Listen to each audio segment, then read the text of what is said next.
You ask Tiger to solve. This deals with linear equations with one unknown. The final result is x equals -3. Let's solve it step by step. Simplify the expression.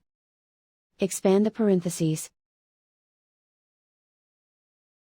Simplify the arithmetic. Group like terms.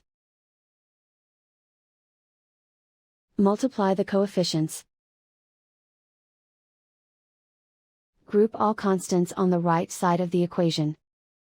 Subtract 70 from both sides. Group like terms. Simplify the arithmetic.